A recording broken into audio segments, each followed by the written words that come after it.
2026 இப்போ நம்ம இருக்கோம். சட்டமன்ற தேர்தல் இப்போ எதிர்நோக்கி போயிட்டு இருக்கோம். இப்போ யார் வருவா அப்படின்ற ஒரு எதிர்பார்ப்பு இருக்கு. முக்கியமா எல்லாருமே விஜய் வருவாங்களா அப்படின்னு சொல்லிட்டு நிறைய பேர் கேள்விகளா இருக்கு. உங்களோட அந்த இதுல ஏதாவது கணிச்சு வச்சிருக்கீங்களா? நீங்க கொள்ளை அடிச்சு வச்சிருக்கிற காசு தான் துணை, ஆனா எனக்கு என் மேல எல்லையில்லா பாசம் வச்சிருக்கிற இந்த மாசு தான் துணை.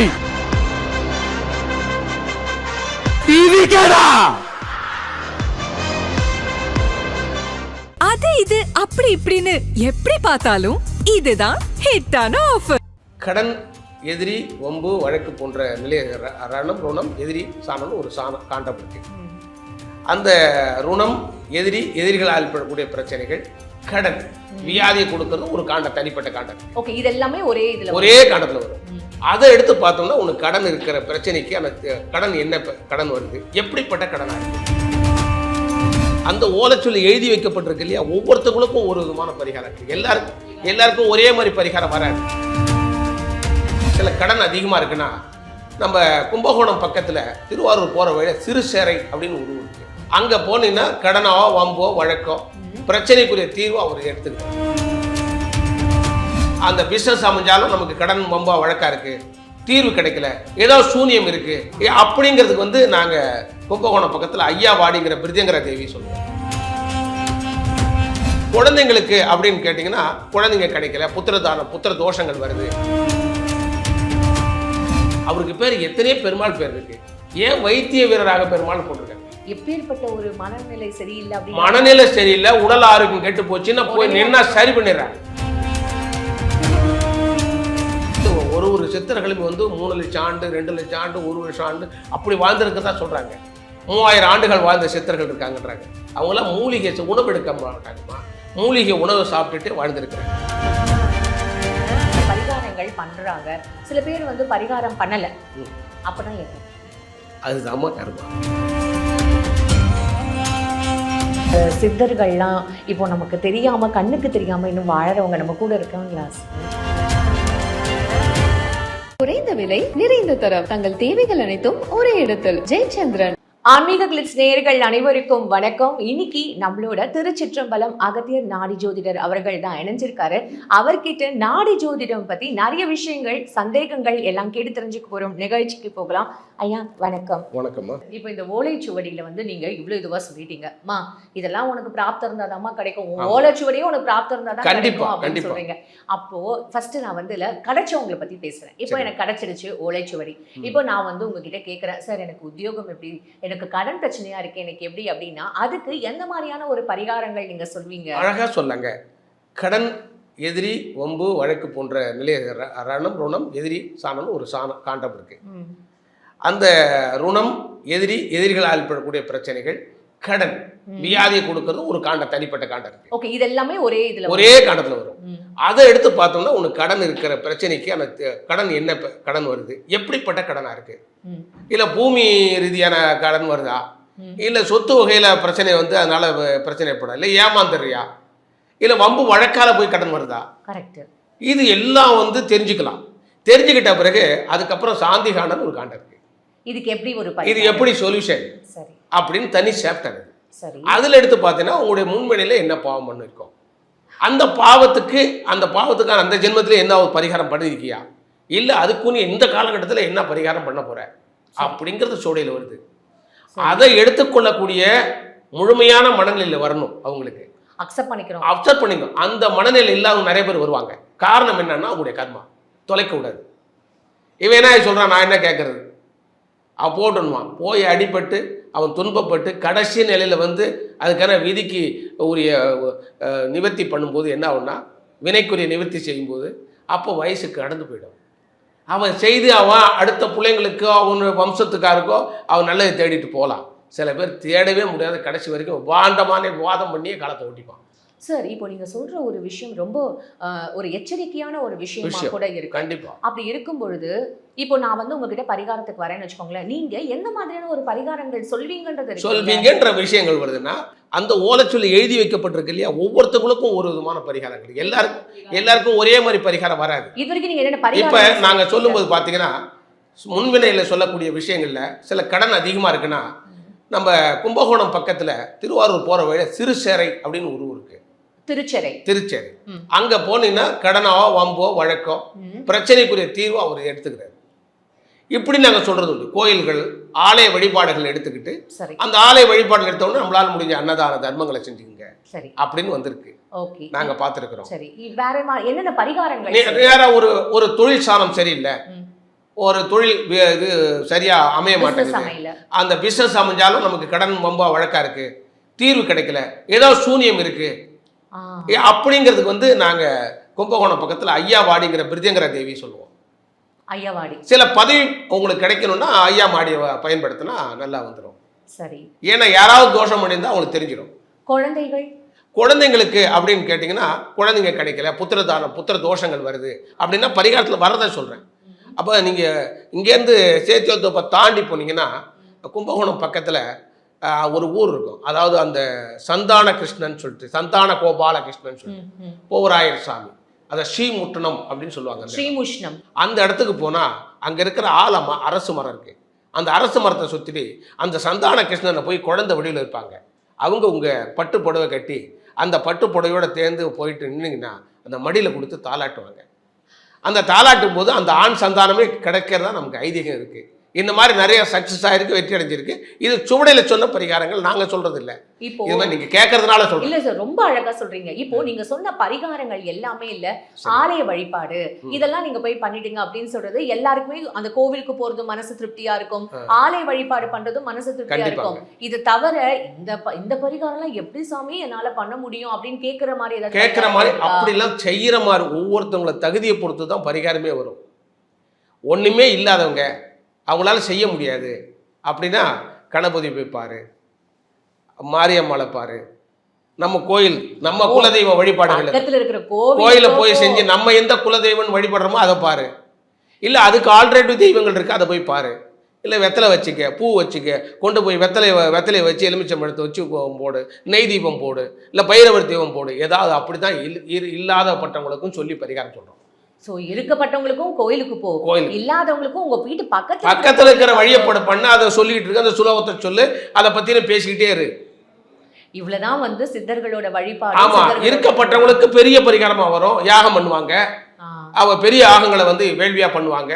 இப்போ பிரித்யங்கரா வேள்வி யாகம் பண்றோன்னு வச்சுங்களேன், பிரித்யங்கரா வேள்வி ஆல்வியம் பண்ண சாதாரணமா செலவாகாது. அதுக்கு என்ன நெய் தேவைப்படுது, மிளகாய் தேவைப்படுது, அது எரிக்கிற தேவையான நவகிரகங்கள் தேவைப்படுது, நவதானியங்கள் தேவைப்படுது, பட்டு புடவை தேவைப்படுது, இதெல்லாம் பட தேவை இருக்கு இல்லையா?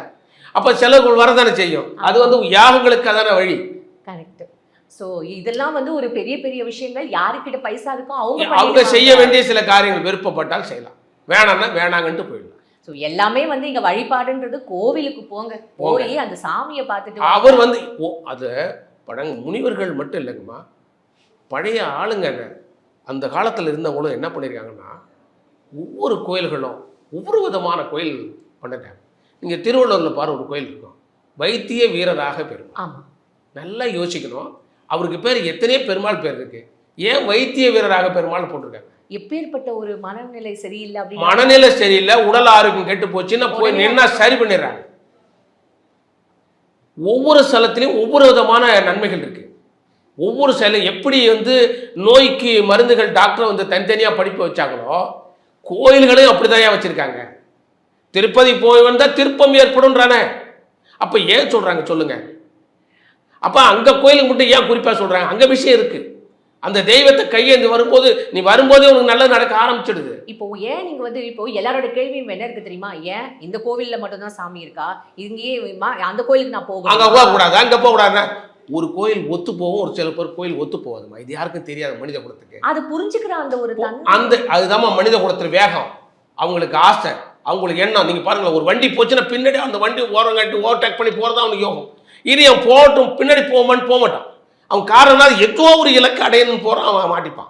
கரெக்டு தான் சார், ரொம்ப அழகா சொல்றீங்க. நிஜமாவே இந்த பொறுமை ரொம்ப இம்பார்ட்டன்ட் வாழ்க்கையில அப்படின்றத இங்க கண்டிப்பா நம்ம புரிஞ்சுக்கணும். கண்டிப்பா சரி, இப்போ நீங்க சொல்றீங்க இந்த ஓலைச்சுவடி அப்படின்றதுக்கு இந்த பரிகாரங்கள் இதெல்லாம் இருக்குமா, ரொம்ப சிம்பிளான பரிகாரம் எல்லாராலையுமே பண்ண முடியும் அப்படின்னுட்டு. சரி, இப்போ நம்ம வந்து ஓலைச்சுவடி கிடைச்சிடுச்சு, பரிகாரம் சொல்லிட்டீங்க, இதெல்லாம் நம்ம பின்பற்றோம், ஓகே, திருப்தி அடைஞ்சிட்டோம். இப்போ நீங்க சொல்லிட்டீங்க இன்னொரு விஷயமும், ஓலைச்சுவடி இல்லை, சரிங்க. ஆனா எனக்கு அவ்வளவு பிரச்சனைகள், அவங்க வந்து வராங்க பிரச்சனைகளோட. அப்புறம் எப்படி அவங்கள நீங்க வந்து இப்போ வந்து நீங்க என்கிட்ட பேசிட்டீங்க, இந்த டைம் ஒரு 5 மணி வச்சுங்களேன். இந்த 5 மணிக்கு வந்து என்ன லக்னம்னு பார்ப்போம். இதுக்கு பேர் லக்ன காண்டன் பேர். அந்த 5 மணிக்கு என்ன பிரசன்னம், என்ன உன் மனசுல நீ நினைக்கிறியோ அதுக்கு என்ன பிரசன்னங்கிறது ஓலை இருக்குமா? அதுக்கு ஓலை இருக்கு. ஓலை இருக்கு. பிரசன்னம்ன்றது ஒரு தனி ஓலை இருக்கு. பிரசன்னம்னா ஆறுடன் பேர் தமிழ்ல. ஆமா. இப்போ இந்த பிரசன்னம் பார்க்கறது எதனால, இப்போ மன ஓட்டங்கள்ல என்ன ஓடிட்டு இருக்கு. இப்போ சொல்றாங்க ஓரை சொல்றாங்கல்ல, குரு ஓரை, சுக்கிர ஓரை, சனி ஓரை சொல்றாங்க. அந்த மாதிரி இப்போ மனநிலை ஓட்டங்கள் எப்படி இருக்குன்னு சொல்ல முடியும். ஓகே. அதுக்கு காண்டமும் இருக்கு. இப்போ ஓலை அவங்களுக்கு இல்லை, அவங்களுக்கு எந்த சாஸ்திரமும் கிடைக்கல, வேற வழி இல்லை, எப்படி நான் பார்க்கறது அப்படின்னு பார்த்தீங்கன்னா, அவங்க என்ன பேரில் வராங்க, அந்த பேர் என்னன்னு பார்த்து அந்த பேருக்குரிய காண்ட அமைப்புகள் இருக்கு. இப்போ அந்த பேருக்கான மீனிங் என்ன, அந்த மீனிங்கை வச்சு அந்த ஓலை இருக்கு. இந்த நேரத்தில் அவங்களுக்கு என்ன பார்க்க முடியும்னு வரும். அதை எடுத்து பார்த்து அவங்க திருப்திக்கு நாங்கள் சொல்லி அனுப்புறது உண்டு. ஓகே. ஸோ அப்படி கிடைக்காதவங்களுக்கு கிடைக்காத, அதாவது சொல்லுவாங்கல்ல, சர்க்கரை இல்லை இழுப்பு உப்பு தான் சர்க்கரை. வேற வழி நீங்க நம்பணும். நம்பாதவங்களுக்கு ஒன்றும் கிடையாது. நம்பி தான் ஆகணும்னாக்கா இதை ஏற்றுக்கொண்டு தான் ஆகணும். இப்போ நான் இந்த கேள்வி வந்து உங்ககிட்ட கேட்கலாமான்றதே எனக்கு தெரியும். கண்டிப்பா. இப்போ உங்ககிட்ட ஓலைச்சுவடி வந்து பார்த்துட்டு நிறைய பேர் வந்து எனக்கு இது நடந்திருக்கு அப்படின்னு சொன்னவங்களும், நடக்கல அப்படின்னு என்ன சாமி நீங்க சொன்னீங்க ஆனா நடக்கலன்னு சொல்றவங்களும் இருக்காங்களா சார்? நிச்சயமா இருக்காங்க. நடக்கலைன்றது என்னன்னு கேட்டிங்கன்னா, எந்த ஒரு நீங்கள் ஒரு விஷயத்தை நீங்கள் தெரிஞ்சுக்கணுமா, யாருக்கிட்டையும் முழுமையான இவன் 100% அக்மார்க்குன்னு எவனாலையும் ஒத்துக்கொள்ள மாட்டான். இப்போ உங்களுக்கு எனக்கும் பார்த்தீங்கன்னா ஒரு மியூச்சுவல் அண்டர்ஸ்டாண்டிங் சொல்லுவாங்கல்ல. இப்போ நீங்கள் பேசுறீங்க, இருந்தாலும் சரி வர மாட்டான்னு சொல்கிறதுக்கு உங்கள் மனசு வரும். சில பேர்கிட்ட ஒன்றுமே செஞ்ச மாட்டான், உனக்கு கஷ்டமே படுத்துவோம், ஆனால் அவனை பார்த்து நல்லவே அப்படின்னு சொல்லுவீங்க. ஓகே, நமக்கு இவங்க கூட ஒத்து போகுது அப்படின்ற மாதிரி. ஒத்து போகக்கூடிய ஆளுங்க நிறையா இருப்பாங்க, ஒத்து போகாத ஆளுங்க இருப்பாங்க. அதனால் ஓலைச்சுவடி எல்லாரும் பார்த்து புனிதமாக இருக்குது சொல்கிறவங்க இருக்க மாட்டாங்க. இது சரியில்லைன்னு போகிறவங்களும் இருப்பாங்க. ஆனால் நம்மளால் மனசாட்சி பிரகாரம் தான் அந்த வேலையை எடுத்து செய்யணும். அப்படி செய்யும்போது ஏற்றுக்கிட்டவங்க 10 பேராக இருப்பாங்க, ஏற்றுக்காதவங்க 2 பேராக இருப்பாங்க. அதை பற்றி நம்ம கவலைப்படக்கூடாது. நம்ம வேலையை கரெக்டாக எடுத்து பண்ணிட்டு போகணும். தப்பு பண்ண மனசாட்சிக்கு விரோதமும் எடுத்து பண்ணக்கூடாது. நம்முடைய செயல், நம்முடைய திறன், செயல் ஆக்கங்கள், நம்ம என்னக்காக இந்த வேலையை செய்கிறோமோ அந்த வேலையை மனசாட்சி பிரகாரம் எடுத்து பண்ணால் நிச்சயமாக யாருக்கும் துரோகம் இல்லாமல் அது போயிடும். சில பேர் யாராவது பண்ணுறாங்க அப்படின்னு நான் பொறுப்பேற்றுக்க முடியாது. அது நம்மகிட்ட வந்தால் நாம் சொல்கிறது கண்டிப்பாக. எனக்கு இதுக்கப்புறம் இதுல எந்த கேள்வியுமே இல்லை சார். மனசார நீங்க வந்து நான் ஒரு விஷயம் நம்பிக்கையோட செஞ்சுட்டா, நம்பிக்கையோட எடுத்து செஞ்சுக்கணும். நம்பிக்கை இல்லை அப்படிங்கிறவங்களுக்கு ஒண்ணுமே கிடையாதுமா. Fine sir. இப்போ இத்தனை விஷயங்கள் நம்ம இங்க பேசுறோம்ல, இப்போ இந்த பரிகாரங்கள்லாம் நீங்க சொல்லிட்டீங்க, பரிகாரங்கள் பண்றாங்க, சில பேர் வந்து பரிகாரம் பண்ணல, அப்பனா என்ன அதுதான்மா கர்மா. அதுதான் கர்மா. செய்ய விடாது, செய்ய விடாது. அந்த துன்பத்தை அனுபவிச்சு ஆவாங்க. பரிகாரம் செஞ்சவங்களுக்கு என்ன பிரச்சனை வரும்னா, அந்த பரிகாரம் செஞ்சதுனால காலதாமதமானாலும் நிவர்த்தி ஆகிடும். ஆனால் நிவர்த்தி ஆகிடும். ஏன் காலதாமதமாகுது? சில கிரக தோஷங்கள் இருக்கும், சில சாபங்கள் இந்த ஜென்மத்தில் அவங்க வாங்கியிருப்பாங்க. அவங்க முன் ஜென்மத்துக்கு தான் அவங்க பரிகாரம் பண்ணியிருப்பாங்க. அதனால என்ன ஆகும்னா கொஞ்சம் காலதாமதமாய் சுத்தமாகும், அந்த இடத்த கிளியர் ஆகும். இப்போ ஒரு விஷயம் இருக்குமா, இந்த வீடு இருக்குது, இதே வீட்டில் தான் வந்து கோயில் இருக்குது, இதே மண்ணில் தான் கோயில் இருக்குது, இதே மண்ணில் தான் வந்து நகை இது நிலக்கரி இருக்குது, தங்கம் விளையுது, விவசாய நிலங்கள் விளையுது. இதே இடத்துல தான் அடக்கம் செய்வதற்கான இடம் ஒரு லேண்டு. அந்த லேண்டில் கூட இடத்துக்கு தகுந்த மாதிரி வீடு அமைகிற இடத்துல இடது, கோயில் அமையக்கூடிய இடத்துல கோயில் அமையுது, சுடுகாடு அமைய வேண்டிய இடத்துல சுடுகாடு அமையுது. அந்த பிரிவினை இருக்கு இல்லையா? ஒவ்வொரு மனிதனுக்கும் அவனுடைய கர்ம பாவங்கள் வினையின் குணங்கள் அறிந்து அதன் அடிப்படையே அவனுடைய வாழ்வு அமைகிறது தான் உண்மை. ரொம்ப அருமையா இருக்கு சார். இந்த மாதிரியான ஒரு புரிதல் நமக்கு இருந்ததுன்னா அப்போ நமக்கு வந்து ஒரு டவுட்டே வராது. அப்படின்ற நம்ம ஏதோ பண்ணிட்டோம் நம்மளே நினைச்சிட்டு இருப்போமா? ஒண்ணுமே பண்ண முடியாது. நீ என்ன செய்ய வந்து இந்த ஜென்மத்தில் அதை செஞ்சுட்டு போயிட்டே இருப்ப. நீ புதிய சாதனை பண்ண முடியாது. இமயமலைக்கு போயோ அதை தாண்டி போய் சாதனை பண்றவங்கள நிறைய பார்க்குறோம்.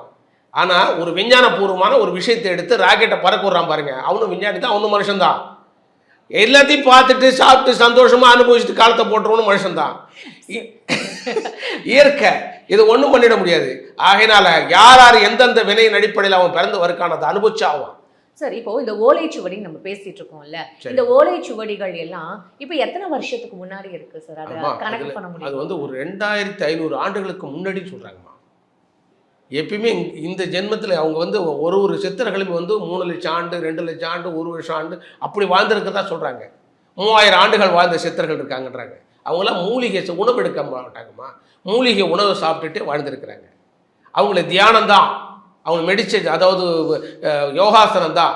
அவங்களோட உணவு சோறு கிடையாது, மூலிகை தான் சோறு. தண்ணியை குடிக்காமலே வாழ்ந்துருக்கிறாங்க. வெறும் தண்ணியோ குடிச்சு வாழ்ந்த சித்திரங்கள் உண்டு. நெருப்பை ஏற்றிட்டு நெருப்பில் வந்து நனைஞ்சி 1 வருஷம் தேவையான உடம்புல எனர்ஜி, தண்ணி கூட குடிக்க மாட்டாங்க. இப்போ இவங்கெல்லாம் இப்படி சித்தர்கள்லாம் இப்படிலாம் பல சித்து வேலைகள் செய்வது தானே. இவங்க எதுக்காக இந்த விஷயங்கள் செஞ்சாங்க? மனித குலத்துக்காக செஞ்சுட்டு போனாங்க. நீங்க உங்களுக்கு வழிகாட்டி. இப்ப நீங்க என்ன பண்றீங்கன்னா, ஒரு இசை இருக்கு, இசை மொழி யாருக்கு தெரியும்? இசை மொழி யாருக்கு தெரியும்? நமக்கு எதாவது தெரியுமா? ஒரு இதிகாசங்கள் இருக்கு, புராணங்கள் இருக்கு, யாராவது சொல்லியிருக்கானா? ஒரு நடனம் ஆடுறான், தாளம் இருக்கு, அந்த தாளம் யாரு கொடுத்ததுன்னு தெரியுமா? அவங்க சொல்லப்பட்டதை அந்த வழிவந்தவங்க வழிகாட்டிட்டு போனதால் தான் ஒவ்வொரு காலகட்டத்திலும் அதாவது வந்து மெருகேறி மெருகேறி மெருகேறி இன்னைக்கு நவீனமாயிருக்கு. ஆனா அதுதான் எது ஆரம்பங்கிறது. அதுதான் கூத்தாடினாங்க, இன்னைக்கு நாடகம் நடிக்கிறாங்க, இன்னைக்கு வந்து அது சினிமா காட்டுறாங்க. சார் இப்போ எனக்கு இது கேட்கும் போதே எனக்கு ரொம்ப உண்மையாவே ஆச்சரியமா தான் சார் இருக்கு. இந்த சித்தர்கள் எப்படி வாழ்ந்திருப்பாங்க அப்படின்னு. ஏங்க அப்படி ஃபுல்லாவே அவங்க மனித குலத்துக்காகவே தன்னை அர்ப்பணம் பண்ணவங்கம்மா. அவங்க வழிகாட்டிட்டு போன விஷயம் தான் இன்னைக்கு எல்லாமே நடக்குது. சரி, இப்போ நான் இந்த கேள்வி கேட்டா கரெக்டா இருக்குமா? கண்டிப்பா. சரி, இந்த சித்தர்கள்லாம் இப்போ நமக்கு தெரியாம, கண்ணுக்கு தெரியாம இன்னும் வாழறவங்க நம்ம கூட இருக்காங்களா சார்? அம்மா உண்மையை சொல்றேன், நீங்க இந்த கேள்வி கேட்டதால சொல்றேன். எல்லாம் லைட் இருக்கு, எல்லாம் உலகத்தில் வெளிச்சங்கள் இருக்குது, யாருக்கும் தெரியாதுன்னு நினைக்கிறீங்க. எல்லாத்தையும் பார்த்துட்டு இருக்கிறான் சிவன், நம்ம மேலே உட்காந்து பார்த்துட்டு இருக்காமா. அந்த ஓட்டத்துக்கு எவனாலையும் பதில் சொல்ல முடியாது. சித்தர்களுடைய நிலை தான் வந்து இவ்வளோ பெரிய ஒரு விஷயங்கள் நடக்குது. அதாவது வந்து நீங்கள் ஏதாவது ஒரு கோயில்களுக்கு நீங்கள் போயிட்டு வாங்க, நீங்கள் தனிமையில் இருங்க, எனக்கு யாருமே இல்லைன்னு தோணுவீங்க. யாராவது ஒருத்தவங்க வருவாங்க, அவங்க பாட்டே உங்களுக்கு அதை உதவி செஞ்சுட்டு அவங்க பண்ணே போயிடுவாங்க. எங்கே இருக்காங்க, எங்கே வந்தாங்க, யார் அவங்கன்னே தெரியாது. இப்போவும் சொல்லிட்டு இருக்காங்க. இப்போ ஒரு மலேசியாலேருந்து ஒரு நண்பர் இங்கே வந்துட்டு இந்த டூர் போகிறாரு, இந்த இதில் நம்ம தமிழ்நாட்டில். அங்கே ஒரு கோயிலுக்கு போகிறாரு, ஒரு 15-20 பேர் நிற்கிறாங்க. தனியாக ஒருத்தர் வந்து உனக்கு என்ன தம்பி வேணும்னு சொல்லிட்டு, அவருக்கு உடல்நிலை சரியில்லை, நீ இறந்துடுற மாதிரி முடிவில் இருக்கேன்னு கேட்டிருக்காரு. ஆமான்னு சொல்லிட்டு சொல்கிறதுக்கு முன்னாடியே கையை பிடிச்சிருக்காரு. அவர் எஸ்கேப் ஆகிறார். அவருக்கு ஏதாவது செய்யணும்னு சொல்லிட்டு அந்த கோயிலே தேடி இருக்காங்க. அவருக்கு தேடணும். இப்போ நடந்து ஒரு 10-20 நாள் கூட நடந்தது. அது வந்து இந்த கோயிலை திருப்பாது ஆள் இல்லை, வெளில போனாங்க ஆள் இல்லை. அப்புறம் அந்த குருக்கள்கிட்ட போய் கேட்டிருக்காங்க, அந்த கோயில் குருக்கள்கிட்ட, யாருங்க அது, யாராவது வந்து உங்களை கையை பிடிச்சாங்களான்னு கேட்டிருக்காங்க. ஆமாம், பார்க்க முடியல, வருவாங்க போவாங்க, இது எங்களாலே அருள முடியும், உங்களுக்கு அந்த பாக்கியம் இருக்குது. இப்போ அந்த எண்ணம் மாறிடுச்சான்னா, இப்போ நான் வாழணும்னு நினைக்கிறேன்ட்டு போகிறேன். இப்போ சித்தர்கள் இருக்காங்களா இல்லையான்னு கேட்குறீங்கள, இங்கே பாருங்கள் உடம்பெல்லாம் என்ன ஆகுது, வைப்ரேஷன் ஆகுதா, இங்கே பாருங்கள், தெரியும் பாருங்கள். இதுதான் வந்து சித்தருடைய அந்த சக்தி. உண்மையாவே சார், இது வந்து இது உணர்றதுக்கும் நம்ம வந்து ரொம்ப பாக்கியம் பண்ணியிருந்தா மட்டும்தான் இதெல்லாம் பேசவே முடியும். இதுதான் உண்மை. அழகாக சொல்கிறீங்க. இந்த ஒரு வார்த்தை தான் முக்கியம். நம்பிக்கை இருக்கிறவங்க அதை பற்றி பாசிட்டிவாக தான் எடுத்துப்பாங்க, நம்பிக்கை இல்லாதவங்க நெகட்டிவாக தான் பேசுவாங்க. பேசுகிறவங்க பேசிக்கிட்டே இருக்கும், தோற்றுறவங்க தோற்றுக்கிட்டே இருக்கும். நம்ம வேலையை நம்ம கடமையை நம்ம முறையாக செஞ்சுட்டு போயிட்டே இருப்போம். அது உங்களை வாழ்க்கையை சீர்படுத்தும், சிறப்படைய செய்யும். எதிர்காலத்தில் மனித குலங்கள் விளங்குவதற்கு இது மிகப்பெரிய வழிகாட்டி. இந்த சித்தர்கள் இந்த உலகத்தை பற்றியும் வரப்போகிற ஜென்ரேஷன்ஸ் பற்றியும் ஏதாவது எழுதியிருக்காங்களா சார்? அவங்க சொன்னது தானே அந்த வாழ்க்கை போயிட்டு இருக்கிற வாழ்க்கையை. இந்த கலியுக மக்கள் கலியுக காலகட்டத்தில் இந்த மாதிரி பல கஷ்டங்களை புரிவாங்க, இப்படிப்பட்ட ஒரு நிலையில் மனம் மாறிடுவாங்க. இவங்க வந்து இப்போ வந்து வாழ்க்கையை வந்து வருங்காலத்தில் அவங்கவுங்க கல்யாணம் ஆகாமலே வாழ்ந்துட்டுருப்பாங்க. அதே மாதிரி திருமணம் ஆனும் யாருக்கோ ஒருங்களுக்கு கல்யாணம் ஆகி குடும்ப வாழ்க்கை ஏற்படுத்திக்கிட்டு அந்த குழந்தை எங்கே இருக்குது, எங்கே போய் இருக்குன்னே தெரியாமல் போயிடுவாங்க. இதெல்லாம் வருங்காலத்தில் ஒரு 10 ஆண்டு 20 ஆண்டு காலத்துக்கு பின்னாடி நடக்கக்கூடியது. யார் எந்த வாழ்க்கையில் இருக்காங்க, யார் எந்த குடும்பத்தோடு சேர்ந்துருக்காங்க, ஒட்டுமொத்த சேர முடியாத நிலையெல்லாம் உருவாகும். தனிப்பட்ட முறையில் வாழ்க்கை நடத்தக்கூடிய காலகட்டம்லாம் வரப்போதெல்லாம் எழுதி வச்சுருக்கிறாங்க. இதெல்லாம் எதிர்காலத்தில் தெரிய வரும், இப்போ தெரியாது. இப்போவே கூட ஒரு சில அரச புரசலான ஒரு சில விஷயங்கள் நம்ம கூட படும். இதுக்கு நவீன காலம் வர வர வர என்ன ஆகுனாக்கா, யாருமே தேவைப்பட மாட்டாங்க. அவங்க படுக்கிறதுக்கு ஒரே கட்டிலே ஒரு 7-8 பெட்டை போட்டுட்டு அவங்க யார் வராங்க, யார் படுக்கிறாங்க, யார் போகிறாங்கன்னு தெரியாத காலம் வரப்போகுது. இன்னும் அந்த அளவுக்கெல்லாம் அந்த அளவுக்கெல்லாம் வரப்போகுது. இப்போ நீ எல்லா அதான் கடல் நீரை வந்து குடிநீர் இருக்கிற காரணம் வந்து என்ன, பூமியில் இருக்கக்கூடிய லேண்டு இருக்கக்கூடிய தண்ணியில் எல்லாம் போயிடும், கீழே போயிடும். அதனால் கடல் நீரை வந்து குடிநீர் ஆக்கி தான் மக்கள் தேவையாக புரியக்கூடிய, அதுக்கெல்லாம் விலைவாசிலாம் அதிகமாகிடும் வரும் நவீன காலம். இப்போ நிறைய பேருக்கு வந்து பெண்களுக்காகட்டும் சரி, ஆண்களுக்காகட்டும் சரி, இப்போ இருக்கிற நவீன காலத்தில் நிறைய பிரச்சனைகள் இருக்கு, உடம்பு சார்ந்து நிறைய பிரச்சனைகள் இருக்குல்ல. இப்போ அந்த பிரச்சனைகளுக்கான தீர்வுகள் நீங்க எப்படி சார் சொல்வீங்க? ஏன்னா அதெல்லாம் வந்து இப்போ தீர்வாகாதனாலும் கொஞ்ச நாள்ல தீர்வாகிற மாதிரி வெயிட் பண்ண முடியாத ஒரு விஷயம்ல. அதுக்கெல்லாம் நீங்க என்ன மாதிரியான ஒரு தீர்வுகள் இம்மீடியட்டா சொல்லணும்னா சொல்லுவாங்கம்மா? அவங்க வந்து திருமணம் ஆகும்போதே பொருத்தங்கள் பார்ப்பாங்க, தசரத பொருத்தங்கள் பார்ப்பாங்க, இந்த கிரக பொருத்தங்களையும் பார்ப்பாங்க. சில பேருக்கு செவ்வாய் தோஷம் இருக்கும், நாகதோஷம் இருக்கும், பெண்களுக்கு, ஆண்களுக்கும் அப்படிப்பட்ட தோஷம் இருக்கும். இப்படி இருக்கும்போது திருமண காலம் வந்து தள்ளி போகும். அவனுக்கு புத்திர தோஷங்கள் ஒன்று இருக்கும்.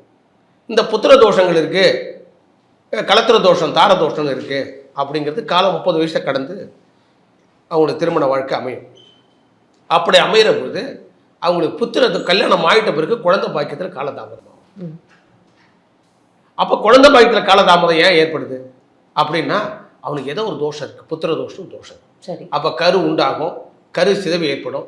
சில பேருக்கு குழந்தை பிறந்தாலும் கூட அது ஊனமாக இருக்கும், இது நோய்வாய்ப்பட்டு இருக்கும், இல்லை ஏதாவது மருந்து மாத்திரை கொடுத்து வாழ்க்கையை அவன் பாதி வாழ்க்கை இழந்துருவாங்க, நிம்மதி போயிடும். சில பேர் ஊனமாக பிறந்தா என்ன பண்ண முடியும், அதை தூக்கி வச்சுட்டு அந்த குடும்பமே கஷ்டப்படும். இந்த மாதிரிலாம் கஷ்டப்படுறதுக்கு காரணம் என்னன்னா, அவனவன் செய்த கர்மா. அந்த கர்ம வினைதான் ஒரு மனிதனை பாதிக்கிறது. அதுக்கு எப்படி சார் பரிகாரம்? அந்த பரிகாரம் வந்து பரிகாரம் பண்ணாலும் சரிம்மா, முழுமையா நான் குணப்படுத்துன்னு சொல்ல முடியும். குழந்தை இல்லாமல் இருந்தால் குழந்தை இருக்க வச்சுக்கலாம், ஆனால் குழந்தை இருந்தாலும் ஏதோ ஒரு குறைபாடு இருக்க செய்யும். ஒன்று காது நோய் வரும், இல்லை கண் நோய் வரும், இல்லை உடல் ஆரோக்கியத்தில் எப்போ பார்த்தாலும் மருந்து மாத்திரை சாப்பிட்ற மாதிரி குழந்தையா இருக்கும்.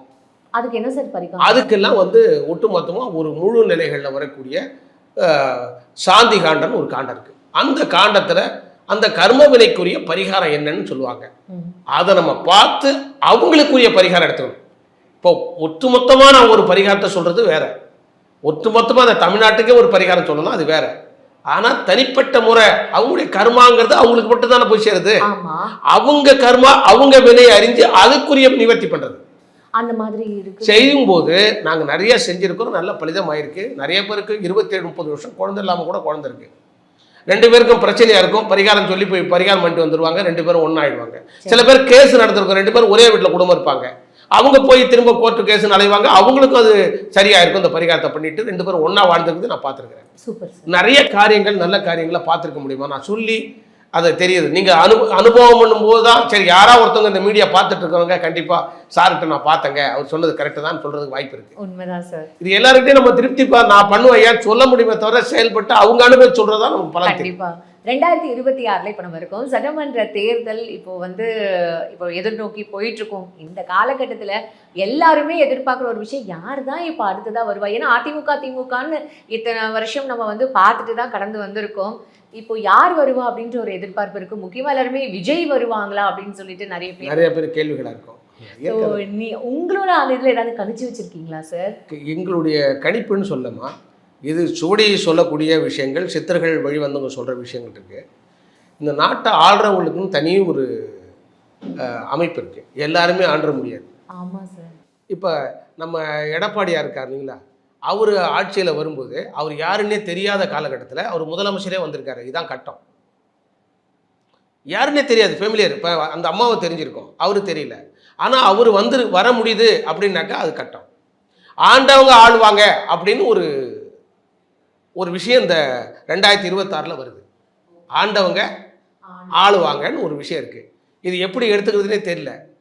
அது நடிகர் ஆடுவாரா அல்லது இயற்கையாக வந்து யார் ஆளுந்துட்டு இருக்காங்க அவங்க ஆளுவாங்களான்னு சொல்லும்போது ஆண்டவங்க ஆளுவாங்கன்ற மாதிரி ஓலையில் இருக்குது சார். இது ஒரு பெரிய ஒரு ட்விஸ்டாக தான் சார் இருக்குது இது. ஆமாம், இது வந்து ரொம்ப நம்ம எப்படி சொல்கிறதுனா, இது முடிஞ்ச பிறகு, தேர்தல் முடிஞ்ச பிறகு தான் இன்ட்ரோ எடுக்கும்போது உங்களுக்கு புரியும். Fine sir.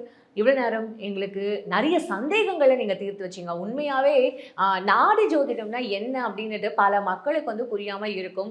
நாடி ஜோதிடம்னா இதுதான்மா, சித்தர்கள் இப்படிதாம்மா எழுதி வச்சிருக்காங்க, நீங்க புரிஞ்சுக்கோங்க, உங்களுக்கு நல்லது வந்து சேரும் அப்படின்றத, அதாவது இப்ப இருக்கிற மக்களுக்கு புரியுற மாதிரி ரொம்ப அழகா வந்து நவீன யுகத்துக்கு ஏத்த மாதிரி எக்ஸ்பிளைன் பண்ணியிருக்கீங்க. உங்களோட டைமுக்கும் உங்களோட கருத்துக்களுக்கும் உங்களோட எக்ஸ்பிளனேஷனுக்கும் ரொம்ப நன்றி சார். எங்களோட சேனலுக்கு வந்து இவ்வளவு அழகா எங்களுக்கு இனிய நன்றிங்கம்மா. இந்த 2026 மிகவும் ஒரு புதிய வளர்ச்சியும் உங்கள் குடும்பத்தார்களுக்கு உங்களுக்கும் இந்த நிறுவனமும் ரொம்ப சீரும் சிறப்பாக அனைத்து விதமான செல்வங்கள் பெற்று பரிபூர்ண வளர்ச்சி அடைய எல்லாமான இறைவனை பிரார்த்தனை பண்ணி அகத்தியருடைய அருள் ஆசி உங்கள் மனப்பூர்வமாக உங்களுக்கு கிடைக்கணும்னு சொல்லி வேண்டி வணங்கி கேட்டுக்கொண்டோம்மா. நன்றி. அது இது அப்படி இப்படின்னு எப்படி பார்த்தாலும் இதுதான் ஹிட்டான ஆஃபர். குறைந்த விலை நிறைந்த தரம் தங்கள் தேவைகள் அனைத்தும் ஒரே இடத்தில். ஜெயச்சந்திரன்.